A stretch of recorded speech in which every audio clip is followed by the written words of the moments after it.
আল্লাহ রাসূল মুহাম্মদ সাল্লাল্লাহু আলাইহি ওয়াসাল্লাম এবং তার সাহাবীদের বৈশিষ্ট্য হলো তারা কাফেরদের উপর বড় কঠোর কিন্তু মুমিনদের জন্য বড় রহমদিল। অন্য আয়াতে আল্লাহ বলেন সূরা মাইদায়, আল্লাহর প্রিয় বান্দা যারা তাদের 6টা গুণ আছে, এর মধ্যে তৃতীয় এবং চতুর্থ গুণ হলো আদিল্লাতিন আলাল মুমিনিন আইজ্জাতিন আলাল কাফিরিন। তারা মুমিনদের জন্য, সেই মুমিন যে দলের হোক, যে ধারার হোক, যে মতের হোক, যে এলাকার হোক, যে রঙের হোক, যে ভাষার হোক, মুমিনদের জন্য তারা বড় নরম, কিন্তু ইসলামের দুশমনদের জন্য, এই কাফেরদের জন্য তারা বড় কঠোর। আল্লাহ রাসূল হাদিসের মধ্যে বলেন কিয়ামতের দিন আল্লাহ নিজে ডাকতে থাকবেন, আইনাল মুতাহাব্বুনা লিজালালি। আর ওই বান্দাগুলো কোথায় যারা একজন আরেকজনকে ভালোবাসতা একমাত্র আমি আল্লাহর জন্য। আল ইয়াউমা উযিল্লুহুম ফি যিল্লি ইয়াউমা লা যিল্লা ইল্লা যিল্লি। আজ আমি তোমাদেরকে আমার ছায়া জায়গা দেব যেদিন আমার ছায়া ছাড়া দ্বিতীয় কোনো ছায়া নেই।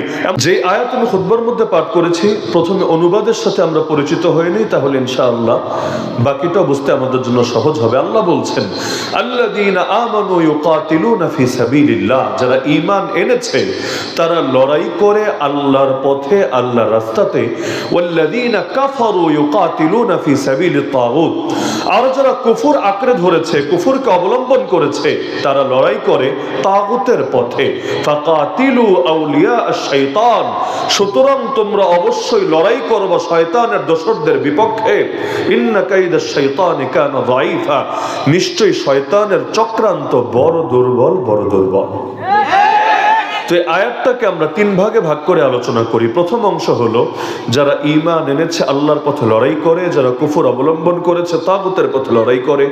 দ্বিতীয় অংশ হলো শয়তানের দোসরদের বিরুদ্ধে লড়াই করার অপরিহার্য আদেশ আল্লাহ দিচ্ছেন। আর শেষ অংশ হলো নিশ্চয়ই শয়তানের চক্রান্ত বড় দুর্বল। আওয়াজ টানে কেন? এটা অফ করা যায় না?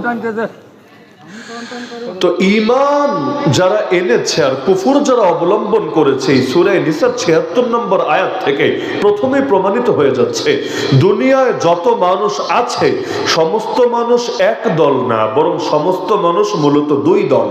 এক দল ঈমানের পক্ষে আর এক দল কুফরের পক্ষে। আল্লাহ কোরআনে অন্য জায়গায় জানিয়েছেন হুয়াল্লাযী খালাকাকুম ফামিনকুম কাফির ওয়া মিনকুম মুমিন, তিনি সেই আল্লাহ যিনি তোমাদেরকে সৃষ্টি করেছেন, এরপর তোমাদের 2 ভাগ, 2 দল। এক ভাগের নাম কাফের আর এক ভাগের নাম মুমিন। এক ভাগ আল্লাহর খেয়ে আল্লাহর পরে আল্লাহর অস্তিত্বকেই অথবা তার একত্বকে অস্বীকার করে, আর এক ভাগ আল্লাহর অস্তিত্বকে অস্বীকার তো করে না, তবে আল্লাহ তাআলা তাকে এমন ভাবে স্বীকার করে, তার একত্বকে এমন ভাবে আঁকড়ে থাকে, এর জন্য জানও কোরবান করে দিতে পারে। তাহলে দল হলো কয়টা? 2টা। এক দল, এবং শ্বাস টানলে তো কথা বলা মুশকিল, তো মেশিন তো ভালো আছে, সমস্যা কোথায়? শ্বাস টানলে বুক, গলা এগুলো ব্যথা হয়ে যায়, শুকিয়ে যায়। 5 মিনিটে যদি 5 ঘন্টার কষ্ট হয়, কথা বলা মুশকিল না? আমরা তো 2-2.5 ঘন্টা কথা বলি, ঝামেলা হয় না আলহামদুলিল্লাহ। সব অফ করেন, সমস্যা নেই, কিন্তু শ্বাস যাতে না টানে। তাহলে দুনিয়ার মধ্যে যত মানুষ আছে দল এক না, দল হলো 2টো। এই 2 দলের মধ্যে কশ্চিন কালেও আদর্শিক ঐক্য আর মহব্বত হতে পারে না। কারণ যে আল্লাহর পক্ষে আর যে আল্লাহর বিপক্ষে তারা এক হবে কিভাবে? দল যেহেতু আলাদা, এজন্য আল্লাহ রাসূল জানিয়েছেন ভালোবাসতে হবে আল্লাহর জন্য, ঘৃণাও করতে হবে আল্লাহর জন্য। ইসলাম খালি ভালোবাসা শেখায় না, ইসলাম ভালোবাসাও শেখায়, ইসলাম ঘৃণাও শেখায়। তবে ইসলাম বলে দেয় ভালোবাসাটাও হবে আল্লাহর জন্য আর ঘৃণা এবং দুশমনিটাও হবে আল্লাহর জন্য। কোরআনে আল্লাহ বলেন সূরা ফাতহের সর্বশেষ আয়াত, মুহাম্মাদুর রাসূলুল্লাহ ওয়াল্লাযীনা মাআহু আশিদ্দাউ আলাল কুফার রুহামা বাইনাহুম। আল্লাহর রাসূল মুহাম্মদ সাল্লাল্লাহু আলাইহি ওয়াসাল্লাম এবং তার সাহাবীদের বৈশিষ্ট্য হলো তারা কাফেরদের উপর বড় কঠোর কিন্তু মুমিনদের জন্য বড় রহমদিল।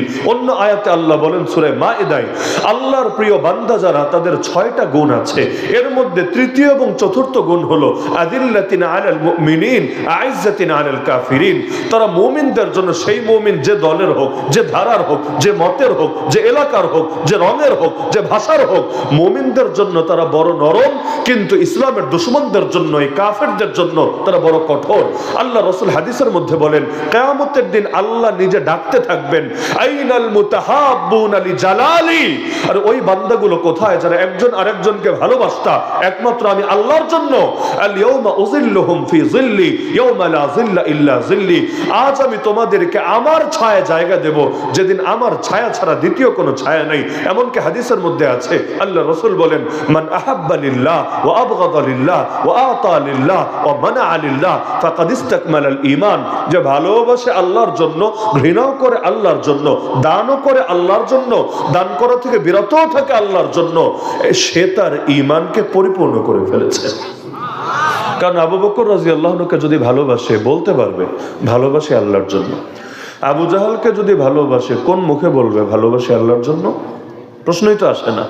আর ধান্দার জন্য বলতে পারে, স্বার্থের জন্য বলতে পারে, কিন্তু আল্লাহর জন্য বলতে পারে না। এজন্য যদিও কোনোদিন দেখি নাই, কিন্তু বেলালে হাবশিকে আমরা জান দিয়ে, মন দিয়ে, প্রাণ দিয়ে ভালোবাসি। এই ভালোবাসার ব্যাপারে আমাদের কোনো আক্ষেপ নেই, কোনো দ্বিধা নাই। অপরদিকে আবু জাহালকে দেখি নাই, আবু জাহাল আমার জমিও মেরে খায় নাই, আবু জাহাল নৈশ ভোটও করে নাই, কিচ্ছু করে নাই, তারপর আবু জাহালের নামও আমরা শুনতে পছন্দ করি না। কেন? কারণ ভালোবাসাও আল্লাহর জন্য, ঘৃণাটাও আল্লাহর জন্য। তাহলে ইমানদার এক দল, আর কুফর যারা আঁকড়ে থেকেছে তারা হলো আরেক দল। ইমানদার এক দল, এগুলো এখন শুনলেও মানুষ অবাক। ইমানদার এক দল, ইমানদার তো এক সিরাজগঞ্জেই আছে কত হাজার দল। দলাদলির তো আর শেষ নাই। আমরা তো এত দলাদলিতে ভাগ হয়েছি, মানে ওই যে বড় ভাগ হলো ৭৩টা। আল্লাহ রাসূল যেটা বলেছেন, তার উম্মত ৭৩ দলে ভাগ হবে, ৭২ দল যাবে জাহান্নামে, এক দল যাবে জান্নাতে। তবে এই বড় দল, এগুলো তো বড় বা মূলের বিবেচনায়, কিন্তু এক দলের অধীনে অনেক ডালপালা থাকে, অনেক শাখা প্রশাখা থাকে। ওই রকম হিসাব করলে দল ৭২ ৭৩ না, দল শত শত না, হাজার হাজার আছে। বলে এক বাংলাদেশে কি পরিমাণ দলাদলি আছে চিন্তা করেন। কিন্তু আল্লাহ রাসূল জানিয়েছেন, মুসলমান থাকবে এক দেহের মতো হয়ে। এক দেহের মতো মানে কি, দেহের কোনো এক অংশ যদি আঘাত লাগে, অন্য অংশ সেই ব্যথায় ব্যথিত হতে হবেই হবে। আরে ডক্টর আফিয়া সিদ্দিক আমেরিকার কারাগারে বন্দী, তার বাড়ি পাকিস্তানে, তো কি হয়েছে? ডক্টর আফিয়া সিদ্দিকার জন্য যদি আপনি সিরাজগঞ্জের উল্লাপাড়ার লোক হয়েও আপনার দিল না কাঁদে, বুঝতে হবে আপনার ঈমানের মধ্যে ভেজাল আছে। মসজিদ আকসা আমাদের থেকে বহু দূরে, ফিলিস্তিন নামক রাষ্ট্রে, তাতে কি হয়েছে? এখনো পর্যন্ত এই মসজিদ আকসা ইহুদিদের দখলে আছে, এবং আমাদের গাজার মুসলমানদের রক্তে নিয়মিত আল্লাহর জমিন রঞ্জিত হচ্ছে। এর জন্য কারো অন্তরে যদি রক্তক্ষরণ না হয়, তার ঈমানের এখনো পূর্ণতা বহু দূর বাকি আছে।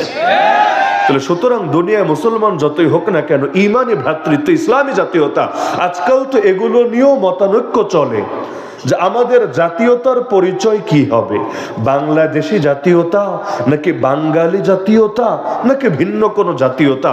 অথচ কোরআন যারা পড়েছে, আল্লাহ রাসূলের হাদিস যারা পড়েছে, তারা বিশ্বাস করতে বাধ্য মুসলমানের জাতীয়তা হবে ইসলামী জাতীয়তা। হ্যাঁ, দেশ দেশের জায়গায়, এলাকা এলাকার জায়গায়, ভাষা ভাষার জায়গায়, গায়ের রঙের জায়গায়, কিন্তু ঐক্যের মূল ভিত্তি হবে ইসলামী জাতীয়তা।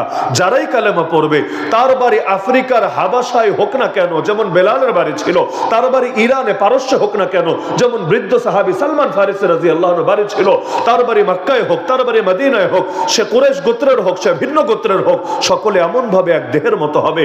আল মুমিনু লিল মুমিনি কাল বুনিয়ান ইয়াশুদ্দু বাদুহু বাদা। আল্লাহ রাসূল বলেন, এক মুমিন আরেক মুমিনের জন্য এমন বিল্ডিং এর মতো, এমন ইমারতের মতো হবে, যার এক অংশ আরেক অংশকে শক্তিশালী করে। এই যে মসজিদের দেয়ালটা দাঁড়িয়েছে, কিভাবে দাঁড়িয়েছে? প্রতিটা অংশ অপর অংশকে সাপোর্ট করেছে। একটা ইট যদি আরেকটা ইটকে সাপোর্ট না দেয়, দাঁড়াবে কিভাবে? প্রতিটা ইট অপর ইটকে সাপোর্ট দিচ্ছে, প্রতিটা অংশ অপর অংশকে সাপোর্ট দিচ্ছে।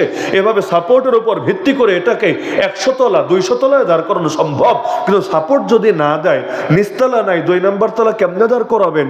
10 তলা নাই 20 নম্বর তলা কেমনে দাঁড় করাবেন? নিচ থেকে সাপোর্ট তো লাগবে। আল্লাহ রাসূল বলেছেন, মুমিন সংখ্যায় যতই হোক না কেন, একজন আরেকজনের জন্য এমন বিল্ডিং এর মতো হবে, যার একজন আরেকজনকে শক্তিশালী করবে। আপনি চিন্তা করেন, আজকের বাংলাদেশের সব মুসলমানই, সারা দুনিয়া রাখেন 200 কোটির কথা রাখেন, যদি এই দেশের 13-14 কোটি মুসলমানই খালি এক হতে পারত, জনগণের 90% মুসলমান, তারা যদি খালি দ্বীনের মূল বিষয় ইখতিলাফের জায়গায় তো দ্বীনের মূল বিষয় যেটা নিয়ে কোনো দ্বিমত নাই, দ্বিমতের সুযোগও নাই, এই জায়গাগুলোতে যদি অন্তত এক থাকতে পারত, স্বাধীনতার 54 বছরেও এত শিরিক, এত জাহেলিয়া দেখতে হতো না। আজও পর্যন্ত সংবিধানে লেখা থাকে সকল ক্ষমতার মালিক নাকি জনগণ, অথচ যে পড়ালেখা করে নাই, নিজের নামে সাইনও দিতে পারে না, টিপসই দিতে হয়, ওকেও জিজ্ঞাসা করেন বলো তো সকল ক্ষমতার মালিককে, চোখ বন্ধ করে বলে দিবে সকল ক্ষমতার মালিককে। যে পড়ালেখা করে নাই সেই যদি বোঝে, তুই বেটা পড়তে পড়তে পড়তে তোর জীবনের বড় অংশ কেটে গেল, চিন্তা করতে করতে মাথার চুল পরে অর্ধেক টাক হয়ে গেল, তোমার এটা বুঝে আসে না যে জনগণকে সকল ক্ষমতার মালিক বললে আল্লাহর সঙ্গে শিরিক হয়। আর কোন রাষ্ট্রের মূল জায়গায় যদি শিরিক থাকে, তাহলে এর চাইতে বড় ব্যর্থতা, বড় লজ্জা, বড় আফসোস একটা মুসলিম রাষ্ট্রের জন্য কি হতে পারে? এই স্বাধীনতা 54 বছরে এসে আজও পর্যন্ত কি পরিমাণ বেশ্যাখানা খোলা আছে বাংলাদেশে, লিগ্যাল বেশ্যাখানা, মানে যেগুলোকে লাইসেন্স দিয়ে রেখেছে, যেগুলোর বিরুদ্ধে আন্দোলন করলে উল্টা আপনার জেলে যাওয়া লাগতে পারে, যেগুলো বন্ধ করার জন্য রাজপথে নেমে আসলে আপনাকে গুলি করে দিতে পারে, টিয়ার শেল মারতে পারে, ছত্রভঙ্গ করার জন্য লাঠিচার্জ করতে পারে, জল কামান থেকে পানি ছুটতে পারে। অথচ কে না জানে আল্লাহ বেশ্যাখানাকে হালাল করেন নাই, হারাম করেছেন। তা আল্লাহ যদি হারামই করেন, এটা কি ইখতিলাফি বিষয় নাকি? কি মাযহাবে মাযহাবে দলে দলে আবার ইখতিলাফ আছে নাকি? নাই তো, ইখতিলাফের ঊর্ধ্বে। তাহলে এই দেশে 13-14 কোটি মুসলমান যদি অন্তত এই ব্যাপারে একমত থাকতো, আজও পর্যন্ত এত বেশ্যাখানা খোলা থাকে কিভাবে? এগুলোর কারণে যদি গজব আসে, ওই গজবে আমাকে আপনাকে সবাইরই মরতে হবে।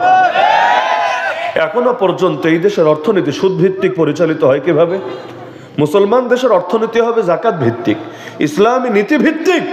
কিন্তু আজও পর্যন্ত এমনকি এই যে সরকার এখন যারা ক্ষমতায় আছে, বিগত 6 মাসে সবচাইতে বেশি কোথায় কোথায় পয়সা ব্যয় করেছে আপনি নিজেই একটু ঘাটাঘাটি করে, এখন তো দুনিয়া সহজ, এক ক্লিকে বের করতে পারবেন, আপনি একটু ঘাটাঘাটি করে দেখেন না সবচাইতে বেশি পয়সা কোন খাতে ব্যয় হয়েছে। একদম শীর্ষে যে কয়েকটা নাম পাবেন তার মধ্যে আছে সুদ। মানে বিগত দিনগুলোতে যত ঋণ নেওয়া হয়েছে, ঋণ তো আর এমনি এমনি কমই হয়, বেশিরভাগই তো সুদের ভিত্তিতে হয়। তো ওই ঋণের সুদগুলো দিতে দিতেই রাষ্ট্রের বড় একটা কামাই চলে যাচ্ছে, এবং এটার জন্য এখন তো কর পর্যন্ত বাড়ানোর চিন্তা চলে আসছে। এমনকি যেই বাচ্চাটা আজকে জন্ম নিল মাত্র 1 ঘন্টা আগে, হয়তো জন্ম নেওয়ার পর এখনো দুধও খাওয়া শুরু করে নাই, ও কিন্তু 1.5 লাখ টাকা প্লাস ঋণী হয়ে আছে। এই যে ঋণ, এই ঋণের মধ্যেও কিন্তু বড় একটা অংশ সুদ নাই। এই বাচ্চা কিন্তু এখনো ঋণ নেওয়ার বয়স হয়নি, ও তো দুধই খাওয়া শুরু করে নাই, ও ঋণ দিয়ে কি করবে? ও তো ললিপপও মুখে দেয় নাই জীবনে, আর ঋণটা কোন খাতে ব্যয় হবে? আবার দেশীয় ঋণ না, বৈদেশিক ঋণ। তাহলে এই যে এত ঋণের দায় তার কাঁধে আসলো কেন? ও ঋণ নেয় নাই, ঋণ নিয়েছে রাষ্ট্র, সুদের ভিত্তিতে নিয়েছে, ঋণ নিয়েছে রাষ্ট্র, সুদের ভিত্তিতে দায় চলে এসেছে ছোট বাচ্চাটার কাঁধে। তো যখন সেই জাতীয় পাপের কারণে জাতীয় গজব আসবে, তখনও কিন্তু এভাবে সবাইকেই নির্বিশেষে সেই গজবের শিকার হতে হবে। কেন? কারণ বাকিরা তো তামাশা দেখেছে, নাহি আনিল মুনকার তো করে নাই। আল্লাহ রাসূল তো বলেছিলেন অন্যায় দেখলে ঈমানের ধাপ 3টা। 1 নম্বর ধাপ হাত দিয়ে প্রতিরোধ করা, না পারলে মুখ দিয়ে প্রতিবাদ করা, তাও যদি না পারে অন্তর দিয়ে। এটা একটু আমি দ্বিমত পোষণ করছি এটার সাথে। কেন? আল্লাহ রাসূল ঘৃণা শব্দ বলেন নাই। কোন হাদিসে বলেছেন আমাকে পারলে দেখান এনে? নবী ঘৃণা বলেন নাই, এটা আমরা বাঙালিরা ঘৃণা বানিয়ে ফেলেছি। আল্লাহ রাসূলের শব্দ হলো মান রাআ মিনকুম মুনকারান ফালিয়ুগাইয়িরহু বিয়াদিহি ফাইন লাম ইসতাতি ফাবিলিসানি ফাইন লাম ইসতাতি ফাবিকলবি ওয়া যালিকা আযআফুল ঈমান। আরবি ভাষা সম্পর্কে যাদের ন্যূনতম জানাশোনা আছে তারা বুঝবেন। নবীর শব্দ হলো ফালিয়ুগাইয়িরহু, যার আক্ষরিক অনুবাদ হলো সে যেন অন্যায়কে পরিবর্তন করে দেয়।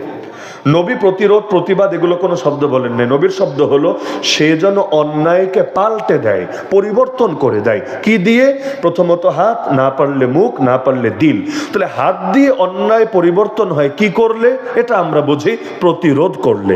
মুখ দিয়ে অন্যায় পরিবর্তন হয় কি করলে? এটা বুঝি প্রতিবাদ করলে। তাহলে দিল দিয়েও পরিবর্তন করতে হবে, কারণ শব্দ তো একটাই।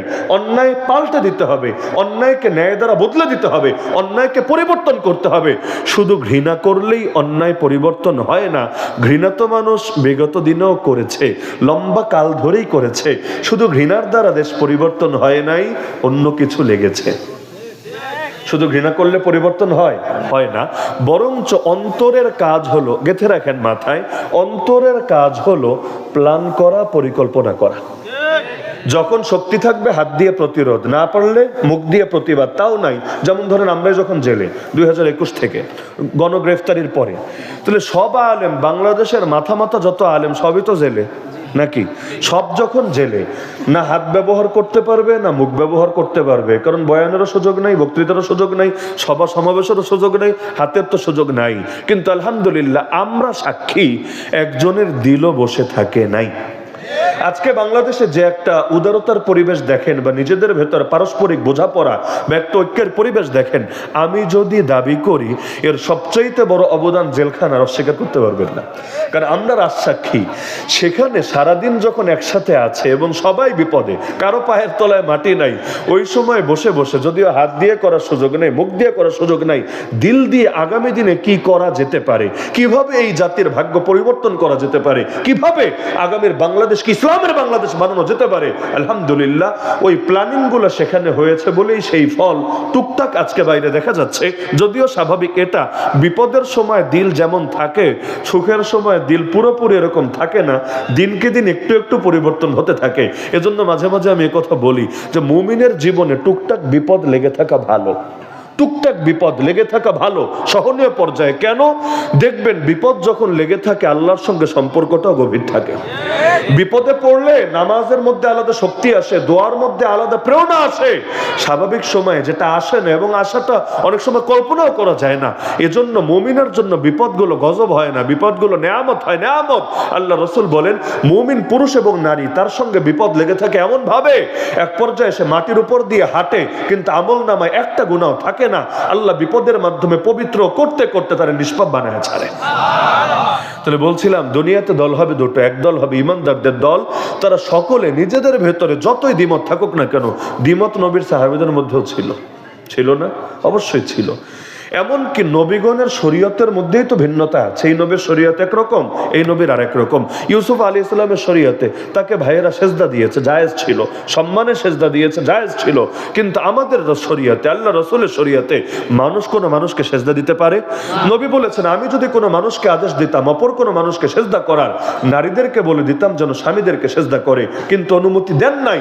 তাহলে এই শরীয়তে জায়েজ নাই। তো নবীদের শরীয়তে ভিন্নতা থাকার পরও আল্লাহ কোরআনে 5 জন নবীর কথা উল্লেখ করে বলেন এই 5 জনকে আমি আল্লাহ একই আদেশ দিয়েছি, একই আদেশ। আদেশটা কি? আয়াত বললে অনেকেই চিনে ফেলবেন, আকিমুদ্দিন। আকিমুদ্দিন, আপনারা সকলে দিন কায়েম করেন, ওয়ালা তাতাফাররাকু ফি, এক্ষেত্রে আপনারা ফেরকা ফেরকা হয়ে যাবেন না, দলে দলে ভাগ হয়ে যাবেন না। আচ্ছা, স্বাভাবিকভাবে প্রশ্ন আসবে, আল্লাহ তো 5 নবীর নাম বললেন, নবী মুসা, নবী ঈসা, নবী নূহ, নবী ইব্রাহিম, নবী মুহাম্মদুর রাসূলুল্লাহ সাল্লাল্লাহু আলাইহি সাল্লাম। তাহলে কোন দিন কায়েম করব? নবী মুসার দিন না নবী ঈসার দিন? নবী নূহের দিন না নবী ইব্রাহিমের দিন? নাকি নবী মুহাম্মদুর রাসূলুল্লাহ সাল্লাল্লাহু আলাইহি সাল্লামের দিন? একটা চিন্তার বিষয় না? কারণ আল্লাহ 5 জনের কথা বলে বললেন সবাইকে আদেশ দিয়েছে দিন কায়েম করবা, আর দিন কায়েম করতে গিয়ে তোমরা ভাগাভাগি হয়ে যাবা না। এমনকি রাসূলের হাদিসে আছে, আল আম্বিয়াউ ইখওয়াতুন লিআল্লাত উম্মাহাতুহুম শাত্তা ওয়া দীনুহুম ওয়াহিদ।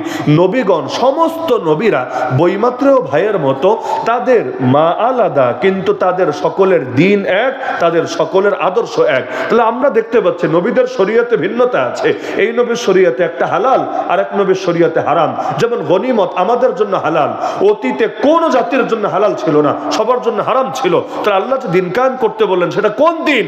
তার মানে বোঝা যায় দিনের মূল বিষয় নিয়ে কোনো দ্বিমত হয় না, আর যেগুলো নিয়ে দ্বিমত হয় ওইটার সাথে দিন কায়েমের মূল সম্পর্ক থাকে না। দ্বিমতের জায়গায় দ্বিমত, একমতের জায়গায় একমত। লা ইলাহা ইল্লাল্লাহ সব নবীর কালেমা। তাহলে তাওহীদ জিন্দা করতে হবে, এটা নিয়ে কারোই দ্বিমত থাকার সুযোগ থাকতে পারে না। তাহলে সুদ বন্ধ করতে হবে, কার দ্বিমত আছে? বেশ্যাখানা বন্ধ করতে হবে, কার দ্বিমত আছে? অশ্লীলতা দূর করতে হবে, কার দ্বিমত আছে? ঘুষ দূর করতে হবে, দুর্নীতি দূর করতে হবে, দুঃশাসন দূর করতে হবে, কার দ্বিমত আছে? মানুষে মানুষে যে বৈষম্য দূর করতে হবে। এই যে বাংলাদেশে পুঁজিবাদের অভিশাপের কারণে ধনী আর গরিবের বৈষম্য খালি বাড়ছে আর বাড়ছে, এটাকে যত সম্ভব কমিয়ে আনতে হবে। কারণ ইসলামী অর্থনীতির মূলনীতি হলো, সূরা হাসরে আছে, কাইলা ইয়াকুনা দুলাতাম বাইনাল আগনিয়াই মিনকুম, টাকাগুলো খালি বড় লোকের হাতে সীমাবদ্ধ যাতে না থাকে, বরঞ্চ বড় লোক এবং গরিব সকলের মধ্যে যাতে ছড়াতে থাকে। এই যে বাংলাদেশে 95% মানুষের হাতে অত টাকা নাই, বাকি 5% হাতে যত টাকা আছে।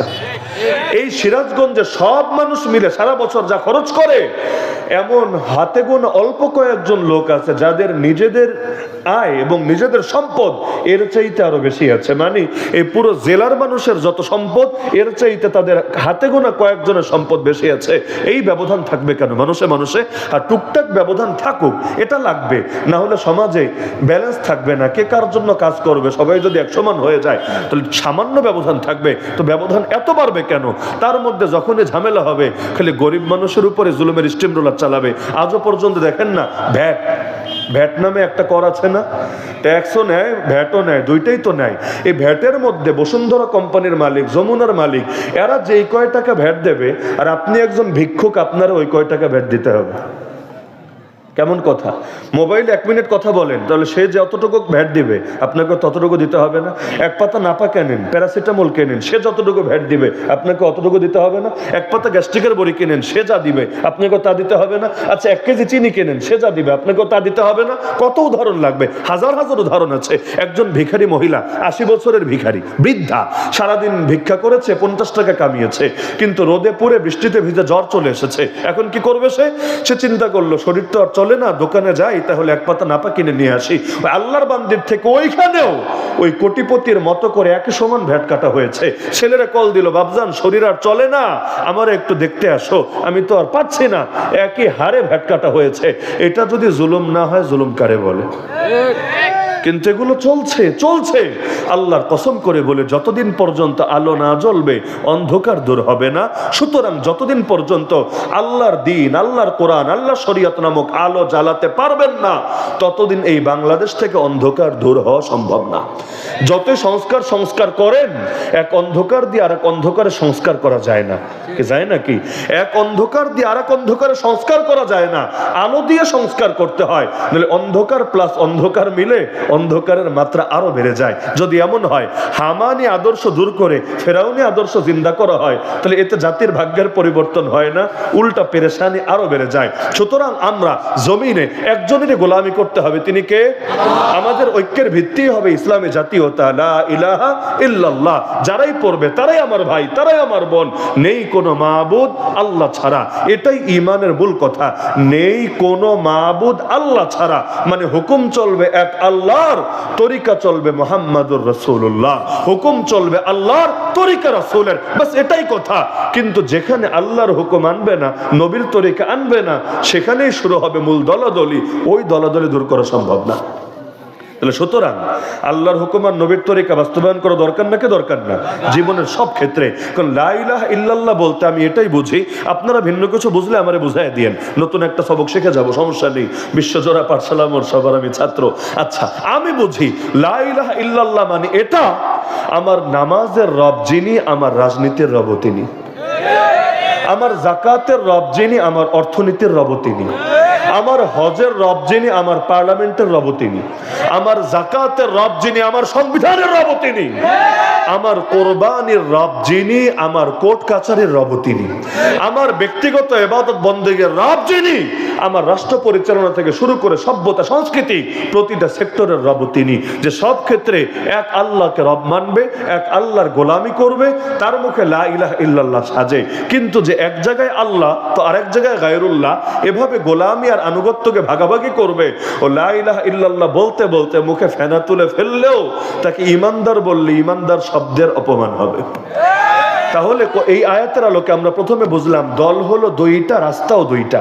আল্লাযীনা আমানু একটা দল যারা ঈমান এনেছে, ওয়াল্লাযীনা কাফারু আরেকটা দল যারা কুফর অবলম্বন করেছে। আর নবী জানিয়েছেন কুফর যারা অবলম্বন করেছে ওদের মধ্যে যতই ভিন্নতা থাকুক ইসলামের বিপক্ষে সবাই এক। আল কুফরু মিল্লাতুন ওয়াহিদা। এমনকি আবু দাউদ শরীফে হাদিস আছে, আল্লাহ রাসূল বলেন সব দলের কাফেররা একদল আরেক দলকে ডেকে তোমাদের উপর একসঙ্গে ঝাঁপিয়ে পড়বে, যেভাবে প্রচন্ড ক্ষুধার্ত ব্যক্তিরা খাবারের প্লেট পেলে ঝাঁপিয়ে পড়ে। ইউশিকুল উমামু আন তাদা আলাইকুম কামা তাদা আল আকালাতু ইলা কাসাতিহা। আজকের দুনিয়া দেখেন, ইহুদি এক মেরুর জাতি, খ্রিস্টান ভিন্ন মেরুর জাতি। ইহুদিরা কিন্তু নবী ঈসা আলাইহিস সালামকে মানে নাই, বরং তাকে হত্যা করার চেষ্টা করেছে, তার ঘর পর্যন্ত ঘেরাও করে ফেলেছে। আমরা বিশ্বাস করি নবী ঈসাকে মারতে পারেনি, আল্লাহ আসমানে উঠিয়ে নিয়েছেন, কিন্তু খ্রিস্টানরা বিশ্বাস করে তাকে মেরেই ফেলেছে, তাকে শুলিতে চড়িয়ে হত্যা করেছে। আচ্ছা, যাদের ব্যাপারে ওরা বিশ্বাস করে যে এই দল আমার নবীরা হত্যা করেছে, তাহলে ওই হত্যাকারীরা তার বন্ধু হবে না তার শত্রু হবে? স্বাভাবিক ব্যাপার। যেমন কাদিয়ানিরা আপনার বন্ধু না শত্রু? কাদিয়ানির সঙ্গে আপোষের কথাও তো আপনি চিন্তা করবেন না।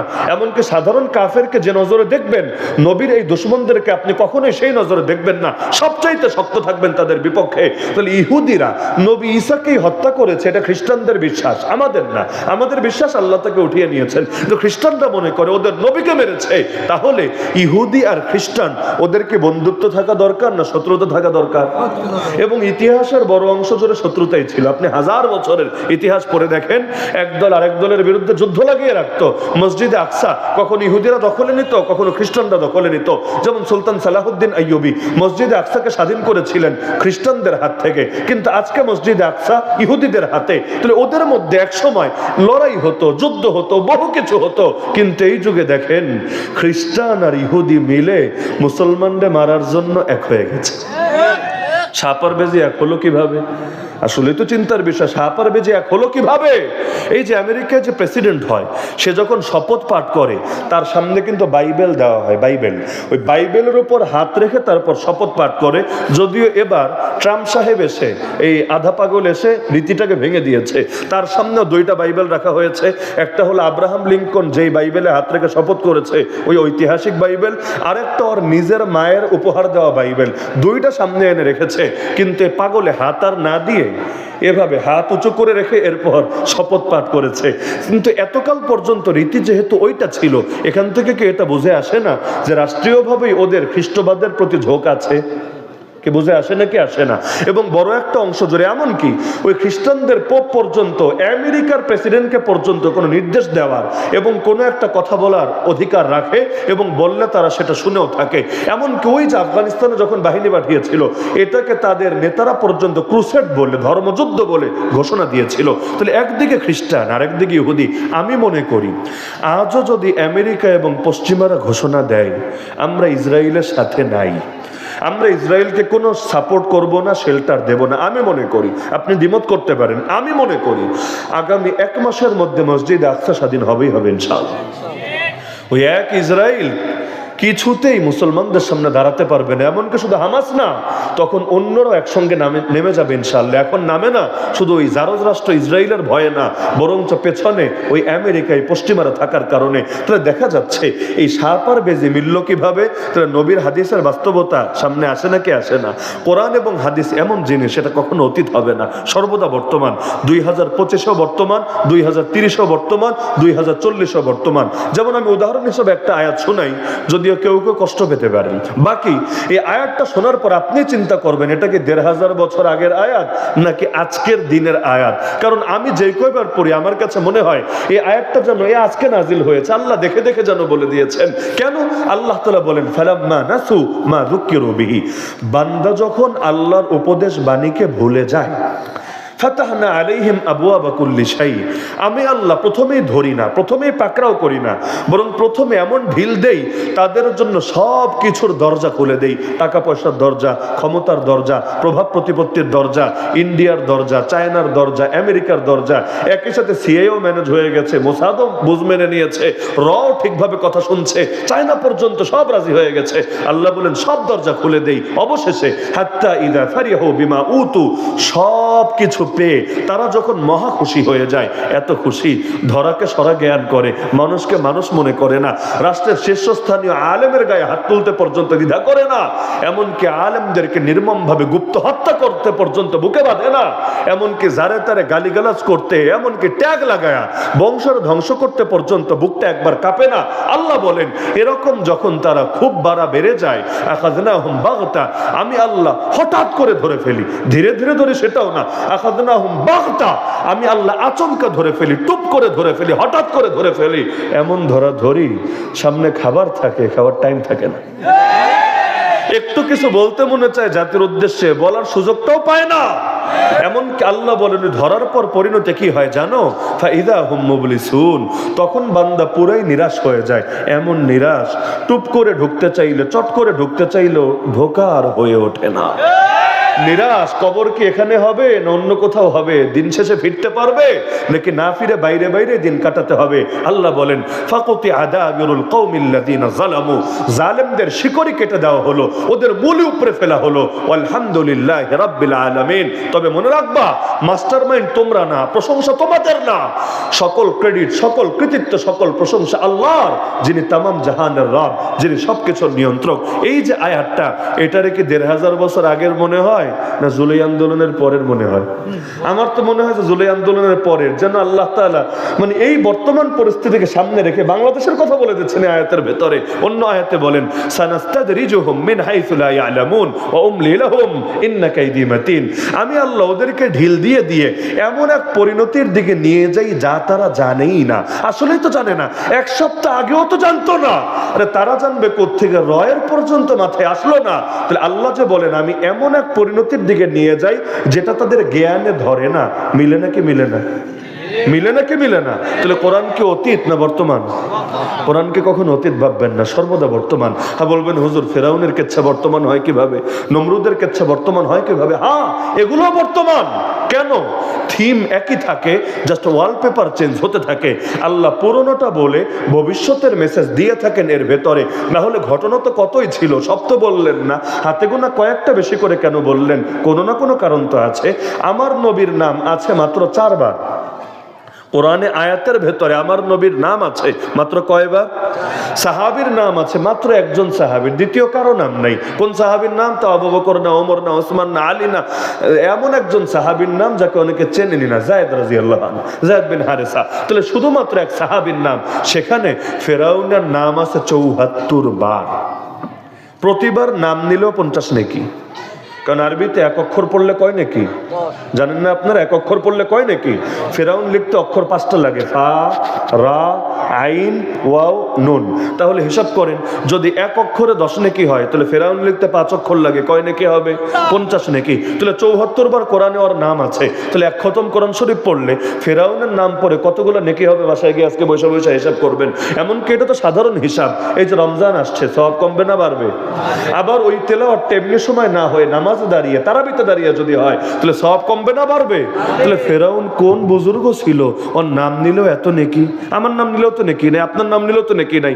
এমনকি এক পোস্টারে যতজনের নাম থাকে, ধরেন এখানে তো কম নাম আছে, কোন কোন পোস্টারে এমন 150, 200 জন, 500 জনের নামও থাকে। বক্তার নাম খুঁজে পাওয়াই কঠিন হয়, কোনটা বক্তা আর কোনটা অন্য শ্রোতা। আচ্ছা যাই হোক, তো সব নাম পড়লো এক নেকি আছে নাকি? তাহলে ফেরাউনের নাম নিলে নেকি, আবুল আহাবের নাম নিলে নেকি, এমনকি শয়তান শব্দেও 50 নেকি, হামান শব্দেও 50 নেকি, কারুন শব্দেও 50 নেকি। সবগুলো 5টা করে অক্ষর লাগে। কাহিনী কি? কাহিনী হলো এখানে আল্লাহ কেচ্ছা শোনাতে চান নাই আমাদেরকে। কোরআন কেচ্ছার বই না, কোরআন হেদায়েতের কিতাব। কোরআন কেচ্ছার বই না, হেদায়েতের কিতাব। যালিকাল কিতাবু লা রাইবা ফি হুদাল লিল মুত্তাকিন। তাহলে হেদায়েতের কিতাবে আল্লাহ কেচ্ছা শোনালেন কেন? কারণ এর ভেতরেও হেদায়েত আছে। আল্লাহ বুঝিয়েছেন এক ফেরাউন লোকান্তরে, লক্ষ ফেরাউন ঘরে ঘরে, কিয়ামত পর্যন্ত ফেরাউনের ক্যারেক্টার নিয়ে যারাই আসবে, জামানার মুসা হয়ে আসা হাতে নিয়ে কিভাবে এদের মোকাবেলা করতে হবে, বান্দা তোমাকে সেই সবক শিখতে হবে আল কোরআনের পাতা থেকে। তাহলে আল্লাহ বলে দিচ্ছেন যে যারা ইমানদার হবে এদের লড়াই হবে আল্লাহর পথে, যারা কুফর অবলম্বন করবে এদের লড়াই হবে তাগুতের পথে। তাহলে পথও একটা না, দুনিয়াতে পথও 2টা, এক হলো আল্লাহর পথ আর এক হলো তাগুতের পথ। আল্লাহর পথ কোনটা আর এর পথে লড়াই কেমন হয় ওটা বোঝার আগে এই বাস্তবতাটা মাথায় রাখেন। আল্লাহ রাসূল সাল্লাল্লাহু আলাইহি ওয়াসাল্লামের সাহাবীরা দ্বীনের জন্য লড়াই করার এমন হিম্মত, এমন অদম্য তামান্না রাখতেন, নিজের জীবনে সবচাইতে বড় স্বপ্ন দেখতেন আল্লাহর দ্বীনের জন্য তিনিও কিছু অবদান রাখবেন। আরে দুধের বাচ্চা নিয়ে পর্যন্ত নারী হাজির হয়ে যায়, ইয়া রাসূলুল্লাহ আমার কোলের বাচ্চাটাকেও জিহাদে নিয়ে যান না। আল্লাহ রাসূল অবাক, আরে কোলের বাচ্চা নিয়ে গিয়ে কি হবে? সেই নারী বলে দিচ্ছে, ইয়া রাসূলুল্লাহ কি করব বলেন, যারা বড় ছিল তাদেরকে আগেই পাঠিয়েছি, একজনও জান নিয়ে ফিরে আসে নাই, সবাই শহীদ হয়ে গেছে। আর আমি তো নারী, আমি যেতে চাইলেও নেবেন না, আমাকে অনুমতি দেবেন না। তো দিল তো মানে না, মন তো সয় না। আপনারা জান্নাতের বাজারে সওদা করবেন আর আমি একা অবলা ঘরে বসে বসে থাকবো, আমার দিল তো মানে না। দিনের জন্য আমাকেও কিছু অবদান রাখতে হবে।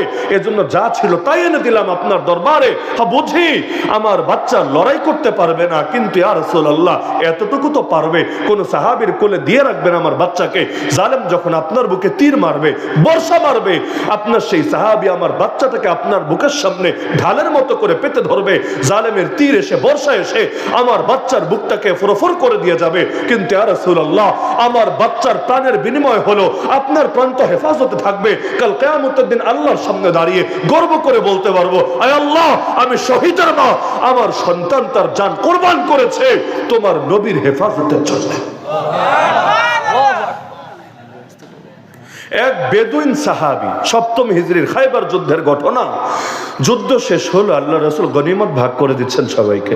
গনিমত মানে যুদ্ধে যা কিছু পাওয়া গেছে, যুদ্ধলব্ধ সম্পদ। এখন এক বেদুইন সাহাবী, সেও যুদ্ধে শরীক ছিল, তার ভাগেও কিছু মাল এসেছে, কিন্তু ভাগ করার সময় সে ছিল না। আল্লাহ রাসূল তার সম্পদটা আলাদা করে এক পাশে রেখে দিলেন।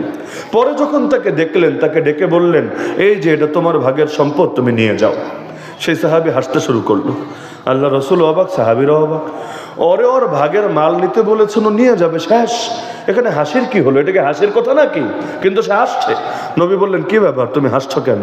সে হেসে হেসে বলে, ইয়া রাসূলুল্লাহ, আমি কি মালের জন্য আপনার সাথে জিহাদে এসেছি? মালের জন্য তো কেউ আসে না, কারণ জিহাদের ময়দানে মাল পাবে এর কোনো গ্যারান্টিও নেই। জানও যেতে পারে, মাল পাবে দূরের কথা, জানও যেতে পারে। শাহাদাত হায় মতলুব ও মকসুদ মুমিন, না মালে গনিমত না কিশোর কুশাই, ফনা ফিল্লাহ কি তেহ মে বকা का राज मुजमर है, जिसे मरना नहीं आता उसे जीना नहीं आता। তো কেউ মালের জন্য আসে নাই। তো আল্লাহ রাসূল তাকে দুষ্টুমি করে জিজ্ঞাসা করলেন, আচ্ছা কি জন্য এসেছো? সে নিজের গলাটা দেখালো, ইয়া রাসূলুল্লাহ, এই যে আমার গলা দেখতে পাচ্ছেন, এই গলার ঠিক এই জায়গায় জালেমের একটা তীর এসে ঢুকবে, আমার এখান থেকে দরদর করে রক্ত গড়িয়ে পড়বে, আমি ছটফট করতে করতে শহীদ হয়ে যাব। আপনি তো বলেছেন যার মরণ হবে যেভাবে তার হাসরও হবে সেভাবে। এজন্য শহীদকে কিন্তু গোসল দেওয়া হয় না, শহীদকে গোসল দেওয়া হয় না, ওই রক্তমাখা অবস্থায় তাকে শুয়ে দেওয়া হয় তার কবরের ভেতরে। কেন? কিয়ামতের দিন সে অবস্থায় দাঁড়াবে আল্লাহর সামনে, তখনও তার গা থেকে দরদর রক্ত গড়িয়ে পড়তে থাকবে। নবী বলেন, সেই রক্তের রং দুনিয়ার রক্তের মতোই হবে, তবে ঘ্রাণ হবে মিশক আম্বরের মতো। ইয়া রাসূলুল্লাহ, আমি কাটা গলা নিয়ে যখন আল্লাহর সামনে দাঁড়াবো, তখনও তো রক্ত বের হতে থাকবে, কিন্তু রক্ত থেকে ঘ্রাণ ছুটবে। আল্লাহ তো অবশ্যই আমাকে জিজ্ঞাসা করবে, কিরে বান্দা, তোর গলাটা ফুটে কেন? এখান থেকে রক্ত বের হচ্ছে কেন? আমি আল্লাহকে বলবো, আল্লাহ, কেবলমাত্র তোমার জন্য, তোমার নবীর ডাকে জিহাদে নেমেছিলাম। আমার নিজস্ব কোনো স্বার্থ ছিল না, আমার কোনো চাপ ছিল না। দ্বীনের জন্য অবদান রাখতে আমি ময়দানে নেমে এসেছিলাম, কিন্তু এই জালেমরা আমাকে বাঁচতে দেয় নাই, আমার গায়ে আঘাত এনেছে। এই দেখেন আল্লাহ, এখনো পর্যন্ত এর চিহ্ন আমার শরীরের মধ্যে দেখা যাচ্ছে। আল্লাহ, আপনার দ্বীনের জন্য দুনিয়া একবার কষ্ট পেয়েছি, আপনি জাহান্নামে ফেলে দ্বিতীয়বার কষ্ট দিয়েন না। কষ্ট যেহেতু একবার পেয়ে গেছি, এই উসিলায় মাফ করে দেন, আমাকে জান্নাত দিয়ে দেন। আল্লাহ তখন আমার ব্যাপারে বলবে, ঠিক আছে ফেরেশতারা যাও, আমার এই বান্দারে আমি মাফ করে দিলাম, তোমরা জান্নাতে নিয়ে নাও। ইয়া রাসূলুল্লাহ, এই স্বপ্ন নিয়ে আমি লড়াই এসেছি, আমার দ্বিতীয় কোনো চাওয়া পাওয়া নাই। আল্লাহ রাসূল অবাক হলেন, সাহাবীরা অবাক হলেন। পরে যখন আবার যুদ্ধ শুরু হলো, যুদ্ধ শেষে সবগুলো লাশ একটা একটা করে সামনে আনা হলো।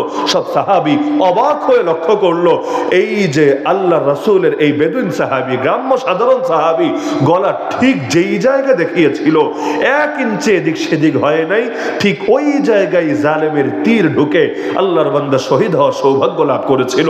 নবী বলেন, ইন্না মিন ইবাদিল্লাহ মান লাউ আকসামা আলাল্লাহি লা আবাররা। আল্লাহর কিছু বান্দা এমন আছে, আল্লাহর নামে কসম করে যখন কোনো কথা বলে, আল্লাহ নিজে তাদের কসমের লাজ রক্ষা করে। নাবালেগ বাচ্চা পর্যন্ত ছটফট করে, সেও যাবে ময়দানে দ্বীনের জন্য কিছু অবদান রাখবে বলে। যখন দেখে নবী কোনোভাবে অনুমতি দেয় না, অবশেষে কৌশল বের করে, ইয়া রাসূলুল্লাহ, যদিও বয়স কম, আমি নাবালেগ, কিন্তু যুদ্ধের ময়দানে তো বয়স দরকার না, শক্তি দরকার।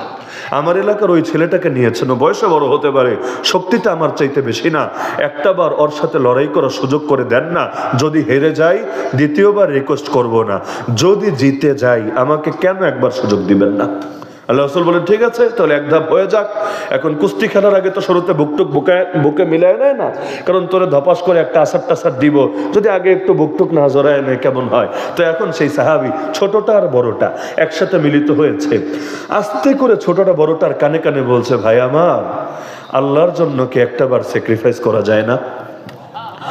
তোমার তো কপাল খুলে গেছে, নবীজি তোমাকে কবুল করে নিয়েছেন, আর আল্লাহ নবী একবার যাকে কবুল করেন তাকে রিজেক্ট করেন না, তাকে ফিরায় দেন না।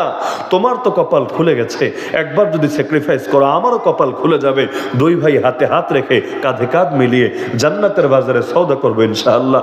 আল্লাহর জন্য একটাবার ছোট হও, একটাবার, তোমার লস হবে না, আমার বড় লাভ হবে, বড় জেতা জিতে যাব, দুনিয়াতে কিচ্ছু দিতে পারবো না, তো জান্নাতে আল্লাহ তোমার এই উসিলে অনেক আগায় নেবে ইনশাআল্লাহ।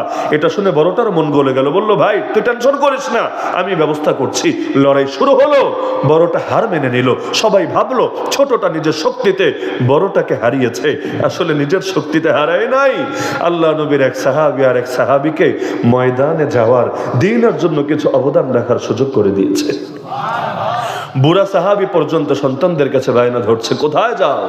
বাবা জিহাদে যাই। আমাকেও সাথে নিয়ে যেতে হবে। না বাবা, আপনি মুরব্বী হয়ে গেছেন, আপনার চলতে ফিরতেই কষ্ট হয়, আপনি কি জিহাদে যাবেন? আল্লাহ রাসূল যতদিন ছিলেন তার সাথে গিয়েছেন, আবু বকর যতদিন ছিলেন তার সাথে গিয়েছেন, ওমর যতদিন ছিলেন তার সাথে গিয়েছেন রাদিয়াল্লাহু আনহু আজমাইন। এখন খলিফা হয়েছেন ওসমান রাদিয়াল্লাহু আনহু, কিন্তু আপনি তো বুড়া হয়েছেন, আর কত যাবেন? আপনি যৌবনের হক আদায় করেছেন, এখন আপনি বৃদ্ধ, আমরা আপনার সন্তান, টকবকে নওজোয়ান। আপনি ঘরে বসে দোয়া করবেন, আমাদেরকে দিক নির্দেশনা দিয়ে দিবেন, আমরা আপনার পক্ষ থেকে ময়দানে হক আদায় করবো ইনশাআল্লাহ। এবার বাবা উত্তেজিত হয়ে গেল, আরে কি বলো তোমরা? তোমরা আমাকে ঘরে বসে থাকতে বলো, আল্লাহর কোরআন তো আমাকে ঘরে বসে থাকার অনুমতি দেয় না। তোমরা কি সূরা তাওবা পড়ো নাই? সূরা তাওবার এই আয়াত কি তোমরা দেখো নাই? ইনফিরু খিফাফা ওয়া সিকালা ওয়া জাহিদু বিআমওয়ালিকুম ওয়া আনফুসিকুম ফি সাবিলিল্লাহ। বান্দা হালকা হও আর ভারী হও, বের হয়ে পড়ো ময়দানে, মাল দিয়ে আর জান দিয়ে জিহাদ করতে থাকো আল্লাহর পথে। যতদিন যুবক ছিলাম শরীর হালকা ছিল, তখনও বের হয়েছি, এখন বুড়া হয়েছি শরীর ভারী হয়েছে, তাতে কি? আল্লাহ তো বলেছে হালকা হলেও বের হতে, ভারী হলেও বের হতে। সুতরাং তোমরা না নিলে প্রয়োজনে যাব অন্য কারো সাথে, কিন্তু আমি পারবো না ঘরে বসে চুপচাপ শিয়ালের মতো থাকতে। সন্তানরা বলল, আব্বাজান তাহলে আমাদের সাথেই চলেন, আমরাই খেদমত করব আপনার, যতটুকু পারি চলেন। প্রথমবারের মতো জাহাজে করে যুদ্ধে যেতে হবে। এতকাল তারা সমতলে যুদ্ধ করেছে, ঘোড়ার পিঠে চড়ে, গাধার পিঠে চড়ে, উটের পিঠে চড়ে যুদ্ধ করে অভ্যস্ত, কিন্তু সমুদ্র পথে যুদ্ধ করার কোনো অভিজ্ঞতাই নাই।